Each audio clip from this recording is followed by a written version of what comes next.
आज फिर से लौटा हूँ एक सच्ची डरावनी भूतिया कहानी लेकर के। ये कहानी उस समय की है जब मैं झारखंड से दिल्ली कमाने आया था। मुझे दिल्ली के कॉल सेंटर में जॉब मिल गया था। मेरा कॉल सेंटर ऑफिस दिल्ली के साइड वाले इलाके में था। सबकी टाइमिंग अलग अलग थी। मेरी टाइमिंग मॉर्निंग के 10 बजे से इवनिंग के 8 बजे की थी। 10 घंटे की जॉब थी, पर 5 महीने काम करने के बाद ऑफिस के मैनेजर मेरा टाइम चेंज कर देते हैं। दिन के 12 बजे से रात के 10 बजे तक कर देते हैं, और उस इलाके में रात के 10 बजे के बाद रोड लगभग शांत हो जाता था। तो एक दिन मेरे साथ कुछ ऐसा हुआ जिसमें मेरी रोंगटे खड़े हो गए। ये कहानी को स्टार्ट करने से पहले अगर आप इस चैनल में नए हो तो जल्दी से चैनल को सब्सक्राइब कर लो और वीडियो को लाइक कर लो, क्योंकि आपको कहानी के बीच में आपका दिमाग मैं भटकाना नहीं चाहता। तो फाइनली जब मेरा टाइमिंग चेंज होता है तो मुझे काम में कई दिक्कतें आती है, क्योंकि जो मेरे घर का टाइम था वो काफ़ी ज़्यादा लेट था। क्योंकि जहाँ से मैं काम करने जाता था वहाँ से मेरा कमरा वहाँ से 30 किलोमीटर दूर था, और ये 30 किलोमीटर के दूर जाने के लिए काफ़ी टाइम बस स्टेशन पे वेट करना पड़ता था, क्योंकि मेरे रूम की साइड वहाँ से बहुत कम बस ही जाती थी, क्योंकि रात के 10 बजे के बाद बस का चलना लगभग कम हो जाता था। मेरे दोस्त के पास जो वहाँ पे पहले से बहुत पुराने काम करते आ रहे थे, उनके पास सबकी अपनी अपनी बाइक थी, अपनी अपनी गाड़ी थी, और दिल्ली के अलग अलग जगह पे रहते थे। पर मैं जिधर से आता था उधर कोई नहीं रहता था। तभी मेरे साथ एक दिन कुछ ऐसा होता है। ठंड का दिन था, नवंबर का महीना था। मैं वैसे ही काम करके, जैसे हर दिन काम करके निकलता हूँ और बस स्टैंड पे खड़ा होता हूँ, वैसे उस दिन भी जा कर के दोस्त वहाँ से अपने अपने बाइक लेकर के, जिनके पास कार थी, मैनेजर, सब वहाँ से निकल जाते हैं। और ना जाने उस दिन क्यों मुझे कोई गाड़ी वहाँ पे दिखाई नहीं दी, कोई गाड़ी आ नहीं रही थी। मैं काफ़ी समय वेट करता हूँ, और अब रात के 11 बज गए थे। पहली बार ऐसा हुआ था मेरे साथ कि रोड बिल्कुल ही सन्नाटा था। ठंड में ना जाने क्यों उस रोड से कोई गुजरता क्यों नहीं था। जब बहुत टाइम वेट करने के बाद मैंने जब देखा तो मैंने आखिरकार सोचा चलो क्यों ना अब ऑटो ही बुक किया जाए। तो मैंने अपना फ़ोन निकालता हूँ, बस स्टैंड पे खड़े हुए, और अगल बगल एक बार देखता हूँ तो वहाँ पे कोई भी आदमी नहीं था। मैं जब फ़ोन निकाल करके उसमें ओला उबर ओपन करता हूँ और ऑटो बुक करने लगता हूँ। मैंने काफ़ी समय बार मैंने ऑटो बुक करने के लिए कोशिश की, पर मुझे ऑटो जल्दी मिल नहीं रहा था, क्योंकि वहाँ से जो दिल्ली का मेन हाईवे था वहाँ से 2 से 3 किलोमीटर दूर था, और कोई भी उस साइड वाले इलाके में आना नहीं चाहता था। कोई भी ऑटो वाला था, सब कैंसिल कर रहे थे। पर तभी मुझे 2 से 4 मिनट के बाद एक ऑटो वाला का रिप्लाई आ जाता है, और वो फाइनली यहाँ पे आने के लिए तैयार हो जाता है। हमारा 200 रुपये में बात हो जाती है, और ऑटो वाला फाइनली वहाँ से निकल जाता है। मेरे भेजे लोकेशन पे वो आ ही रहा था, और मैं वहाँ पे बस स्टैंड पे खड़ा था। तभी मैं रोड के अगल बगल ध्यान दे रहा हूँ और देख रहा हूँ बिल्कुल ही रोड सन्नाटा पड़ा था। ठंड की मौसम थी और पूरा रोड सन्नाटा था। मैं अपना हाथ अपने स्वेटर के जेब में डालता हूँ ठंड से बचने के लिए, और अपना फ़ोन जेब में रख देता हूँ। मैं चुपचाप खड़ा खड़ा जब वेट कर रहा था, और आखिरकार मैं बस स्टैंड की कुर्सियाँ पर बैठ जाता हूँ, और बैठने के बाद मैं वेट कर रहा था कि कब ऑटो वाला आए। अब कुछ देर बाद उस सन्नाटे रोड में अचानक ऑटो की हुड़ की आवाज़ स्टार्ट हो जाती है। लगता है कि कोई ऑटो वाला आ रहा है। मैं झट से समझ जाता हूँ शायद मैंने जो बुक किया है वही ऑटो वाला आ रहा है। मैं जल्दी से वहाँ खड़ा उठता हूँ और देखता हूँ कि किधर से आ रहा है वो।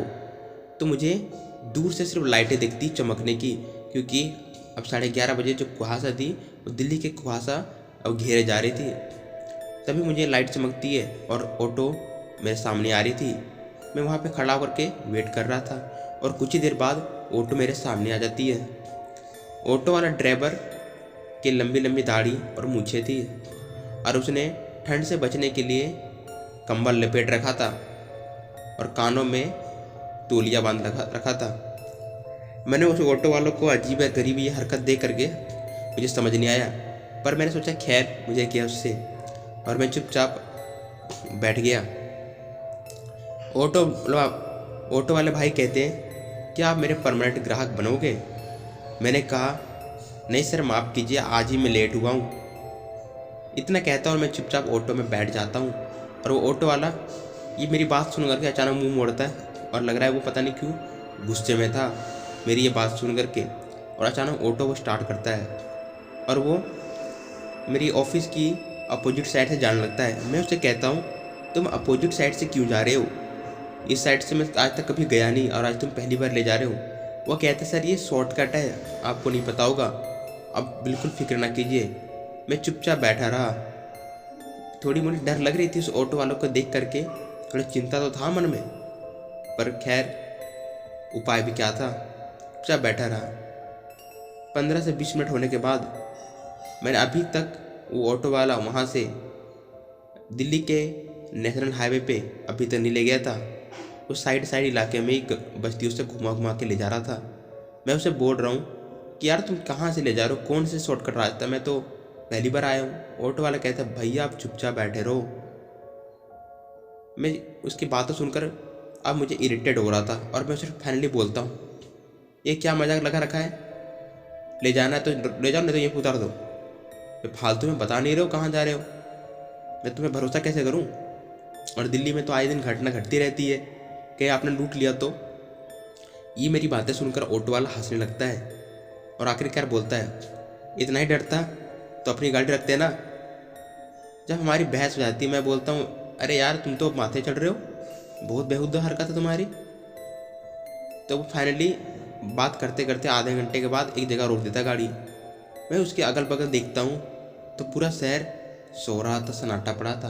और एक पान की दुकान के पास ऑटो रोकता है और कहता है, उतर जाओ, मुझे आपके पैसे नहीं चाहिए, उतर जाओ। मैं कहता हूँ, अरे भाई जहाँ मैं खड़ा था तुम वहाँ से एक पता नहीं कौन सी जगह पे लेके आए हो, ये शहर भी अजीब सा दिख रहा है और तुम बोल रहे हो उतर जाओ। मैं कैसे उतर जाऊँ अनजाना शहर में? वो कहता है, भाई उतरते हो या नहीं, मैं आपको नहीं ले जाऊँगा।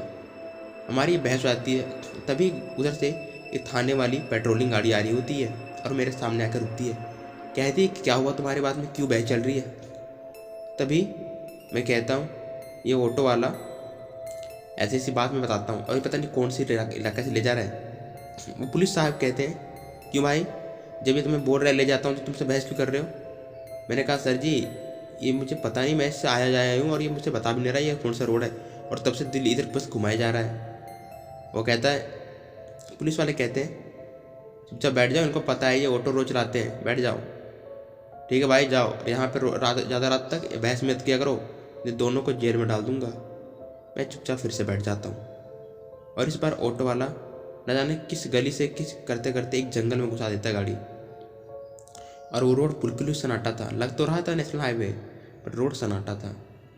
ऐसा लग रहा था कि कोई गांव का नेशनल हाईवे पे जा रहा हूँ मैं, NH रोड पे, ऐसे लग रहा था। और वहाँ पे ना कोई लाइटें थी ना कुछ, बस ऑटो वाली लाइट पूरी रोड पे चमक रही थी। कुछ देर के बाद जंगल में ऑटो वाला रोक देता है गाड़ी को और अचानक कहता है, सब साहब मैं टॉयलेट से आ रहा हूँ। मैं कहता हूँ, भाई इतनी रात को जंगल में रोकने की जरूरत, आगे जाकर रोकते ना, पीछे ही रोक लेते तुम। वो कहता है, मैं 2 मिनट में आ रहा हूँ बस, और उतर जाता है। मैं अपना फ़ोन निकाल के उस ओला उबर वाला का ID चेक करा था। अब ध्यान से मैं चेक कर रहा हूँ कि इसका नाम क्या है और ये कर क्या रहा है। मैं चेक कर रहा हूँ तो मैंने देखता हूँ कि जो मैंने ओला उबर बुक किया था वो फाइनली कैंसिल लिखा हुआ था, और वो बाद में सब ऑटो वाले ने कैंसिल कर दिया था। अब मैं ये सोच रहा हूँ, जब उसने कैंसिल कर दिया तो फिर ये कौन था, और उसने कैंसिल जो किया था तो फिर ये कौन आ गया? ऑटो वाला तुरंत थोड़ी देर बाद टॉयलेट से आता है और मैं पूछता हूँ, भाई आपने कैंसिल कर दिया है? वो कहता है, कौन सा कैंसिल, मैं समझ नहीं पा रहा हूँ। मैं कहता हूँ, अगर तुमने कैंसिल नहीं किया तो तुमने मुझे वहाँ पे रिसीव क्यों किया वहाँ से? वो कहता है, भाई मैं तो उस रोड से गुजर रहा था, मैंने देखा तुम वहाँ पे खड़े थे, मैंने तुम्हें वहाँ से उठा लिया। मैं कहता हूँ, मतलब तुमने जो मैंने बुक किया था वो नहीं हो? वो कहते हैं, नहीं, आपने मुझे कब बुक किया? मैं कहता हूँ, तो तुम्हें कैसे पता मैं कहाँ जा रहा हूँ? वो कहता है, भाई पता चलने से क्या होता है, जहाँ मैं ले जाऊँगा वहाँ आपको जाना पड़ेगा। ये बात सुनकर मैं डर जाता हूँ कि मैंने बोला, ये क्या बकवास कर रहे हो? वो कहता है, यही तो सच है। तभी मैं देखता हूँ कि जंगल के साइड से कुछ लोग निकल के आ रहे होते हैं टॉर्च लेकर के और दौड़ रहे थे। ऑटो वाला वहीं पे खड़ा था। मैंने ऑटो वाले की झट से लात मारी और मैं आगे बैठ के और ऑटो स्टार्ट करता हूँ, पर ऑटो स्टार्ट नहीं हो रही थी। और तभी वो कंबल वाला आदमी गिर जाता है नीचे, और मैं फाइनली मैंने सोचा भैया भैया, मैंने जाके उस पर पैर विनती करता हूँ, भाई मुझे मत मारो। और जैसे उसका कंबल उठाता हूँ तो कंबल में लपेटा उसके कपड़े सब कुछ थे, पर कंबल के अंदर कोई आदमी नहीं था। मैं कहता हूँ अभी मैंने लात मारा, सारा कंबल यहीं पे पड़ा है, और वो आदमी कहाँ गायब हो गया। तभी पीछे मुड़ता हूँ तो वो आदमी वापस ऑटो में ही बैठा हुआ था और कहता है, मैंने तुम्हें शुरू में ही बोला था, क्या मेरे रेगुलर सवारी बनोगे? तुमने बोला नहीं। और जो नहीं बोलता है उसके साथ यही होता है। वो समझ नहीं पाता कि ये कौन सा ऑटो वाला है, और अचानक ऑटो स्टार्ट करता है और चल जाता है एक जंगल में छोड़ करके। और मैं चारों ओर देख रहा होता हूँ। तभी जब वो लोग जंगल में टॉर्च जला रहे थे, वो सामने की ओर आ रहे थे। मैं उस हाईवे में पीछे की ओर जिधर से मैं आया था वैसे दौड़ने लगता हूँ और तेज़ी से दौड़ रहा था। तभी वो पेट्रोलिंग वाली गाड़ी फिर से मेरी सामने ओर आ रही थी, और मैं रुकता हूँ और उसको सारी बात बताता हूँ। वो कहते हैं, अच्छा बैठो मेरे साथ जीप में। कहाँ गया वो ऑटो वाला देखते हैं, और वो पुलिस, वहाँ पे 4 लोग थे उसमें, और वो पुलिस उस ऑटो का पीछा करने के लिए उस हाईवे पर चल जाती है। और कुछ देर बाद पुलिस गाड़ी उस जगह पर रोकती है जहाँ से मैं पहले भागा था, और वो कहते हैं उतरो गाड़ी से। फिर वो पुलिस वाले मुझे कहते हैं, तुम उसके रेगुलर सवारी से बनने से मना क्यों करते हो? मैं हैरानी से देखता हूँ और कि झट से मुंह से निकलता है मेरे पास, आपको कैसे पता? कहता तुमने गलती किया। और अचानक गाड़ी स्टार्ट करता है और फिर चल जाता है, और मुझे पुलिस वाला भी उसी जगह पे छोड़ के चला जाता है। अब मुझे समझ नहीं आता है हो क्या रहा है। वहाँ पे कोई आदमी तो नहीं था अब, पर वो जंगल बहुत ज़्यादा सन्नाटा था। मैं तुरंत अपनी घड़ी में देखता हूँ टाइमिंग, तो रात के 12:30 बज रहे थे और रोड पूरा सन्नाटा था। ये मेरे साथ क्या हो रहा था मुझे कुछ समझ नहीं आ रहा था, पर जो भी था बहुत ही खौफनाक था। तभी मैं झट से फ़ोन निकालता हूँ और अपने दोस्त के पास फ़ोन करता हूँ और ये सारी बातें उसको बताता हूँ। तो मुझे कहता है, अच्छा ठीक है, मैं अभी बाइक लेकर आ रहा हूँ, पर मुझे ये तो बताओ तुम किस हाईवे पे हो? देखो उधर कहीं लगा होगा बोर्ड, और कौन सा हाईवे नंबर वो मुझे बताओ। मैं अगल बगल बोर्ड ढूंढता हूँ, तभी आगे चमकता हुआ बोर्ड मेरे सामने नज़र आता है, और उस पर लिखा था NH 370। और अपने दोस्त को ये बताता हूँ, वो सुन करके घबरा जाता है, कहता तुम NH 370 पे कैसे पहुँच गए? मैंने वो सारी बातें बताई। वो कहता है, वो रोड तुम्हें नहीं पता कि रात को मना है उधर जाना, वहाँ वार्निंग पे लिखा हुआ है।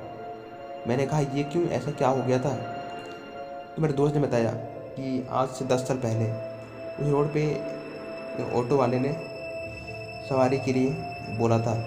कुछ लोग बैठे दारू पी कर, कुछ लोग खड़े थे स्टेशन पे, और उसे कहता है वो कि क्या आप बैठोगे ऑटो पे? वो कहते हैं हाँ मुझे जाना है, और वो चुपचाप बैठ जाते हैं। बातों बातों में ऑटो वाला कहता है कि साहब आप क्या रोज़ आते हो वहाँ पे ऑफिस, अब रेगुलर सवारी बन जाओगे? तो वो दारू वाले कहते हैं, तुम बच्चों तो ना मुझे रेगुलर सवारी ले जा पाओगे। और वहीं ऑटो वाले को धक्का देके उसका ऑटो लेके चले जाते हैं। और बाद में ये तुम्हारे साथ घटना जो तुम बताते हो वो तो आए दिन घटती रहती है, पर इस बात पे कोई विश्वास नहीं करता। कहता है खैर तुम एक काम करो, उस हाईवे से जिधर से गए थे वापस पीछे की ओर आ जाओ, और चाहे तुम्हें कोई भी वहाँ पे गाड़ी पे रोके, पेट्रोलिंग पुलिस हो या कोई भी हो, कोई बैठाना चाहे तो मत बैठना, कितना भी कुछ हो जाए, और तुम पैदल ही वापस की ओर आओ। और मैं उस जंगल के बाहर तुम्हारा वेट करता हूँ, मैं अभी आता हूँ गाड़ी लेकर के। मैं झट से वहाँ से दूर पड़ता हूँ, पर जैसे मैंने 2 कदम वहाँ से बढ़ाई तो मेरे पीछे और कई लोग चलने की आवाज़ आ रही थी, जो मुझे लग रहा था वो दौड़ रहे थे, और मैं अचानक उस सन्नाटे रोड पे दौड़ा जा रहा हूँ। तभी जो ऑटो वाला मुझे छोड़ के गया था वापस उसी ऑटो की आवाज़ आती है, और वो भी मेरे जो ऑटो का आवाज़ आती है, और ऑटो का हॉर्न बज रहा था और लाइट चमक रही थी और मेरे सामने की ओर आई जा रही थी। मैं देख के बहुत घबरा गया, और मैं चुपचाप जल्दी जंगल में जा करके उस पेड़ के नीचे छुप गया। मेरे सामने से वो ऑटो फार हुई और मैं वापस से हाईवे पे चढ़ के फिर दौड़ रहा था। मैं फिर सन्नाटे रोड में दौड़ रहा हूँ, और कुछ देर दौड़ने के बाद फिर से मुझे ऑटो की लाइट जलती आगे से, और फिर से ऑटो आती, मैं फिर से छुपता हूँ, और ये प्रक्रिया मेरे साथ 2 से 3 बार होती है, और मैं दौड़ता रहता हूँ, खैर दौड़ता रहता हूँ। और आखिरकार मैं दोस्त पर पहुँचता हूँ, और दोस्त वहीं पर बाइक लेकर खड़ा होता है, और जैसे ही मैं उसके बाइक पे बैठता हूँ। कहता है ठीक है भाई जल्दी बैठ जाओ और जल्दी चलो मेरे साथ। मैं बोलता हूँ ठीक है भाई, बैठता हूँ। और अचानक ना जाने क्यों मेरा दोस्त उस बाइक को उस जंगल की ओर घुसा रहा था और वापस जंगल ले जाता है। मैं पूछता हूँ भाई तुम जंगल क्यों ले जा रहे हो? वो कुछ नहीं बोलता। और तभी मुझे दोस्त की बात याद आती है। वो कहता है कि मैं पूरी जंगल के बाहर ही खड़ा रहूँगा, जंगल के अंदर जब तक जंगल रहेगा किसी पे गाड़ी पे मत बैठना। और मैं वही गलती कर दिया मैंने दोस्त सोचा कि वो दोस्त है और जंगल के नज़दीक गाड़ी खड़ी थी और मैं उस पर बैठ रहा। अचानक मैं जान करके उस बाइक से कूद जाता हूँ। मेरे पैरों में चोट भी लग जाती है, पर मैं फिर से जंगल के निकलने की प्रयास करता हूँ। निकलते हाँफने लगता हूँ। तेज़ी से हाँफ रहा था, तेज़ी से एकदम दौड़ रहा था, मेरी सांसें फूल रही थी। तभी अचानक मुझे आवाज़ आती है, भैया भैया भैया भैया। और अचानक मेरा नींद खुलता है। तो मैं उसी बस स्टैंड पे नीचे बैठा हुआ था और जो मैंने ऑटो बुक की थी ओला उबर से, वो ऑटो वाला फाइनली वहाँ पहुँच गया था और मैं सो गया था, मुझे नींद लग गई थी और ऑटो वाला मुझे उठाता है। तो फाइनली ये सब थी मेरी कहानी। ये सुन करके मेरा रूह काँप जाता है और तब से मैंने उस ऑफिस वाले से बात करके अपने टाइमिंग चेंज करवाया। और आई होप ये कहानी आपको पसंद आई होगी। तो वीडियो को लाइक कर देना, चैनल में नए हो तो सब्सक्राइब कर देना और ऐसी डरावनी कहानी सुनने के लिए बेल आइकन ऑल भी कर देना। तो मिलते हैं एक नई डरावनी भूतिया कहानी ले करके। जय हिंद, वंदे मातरम।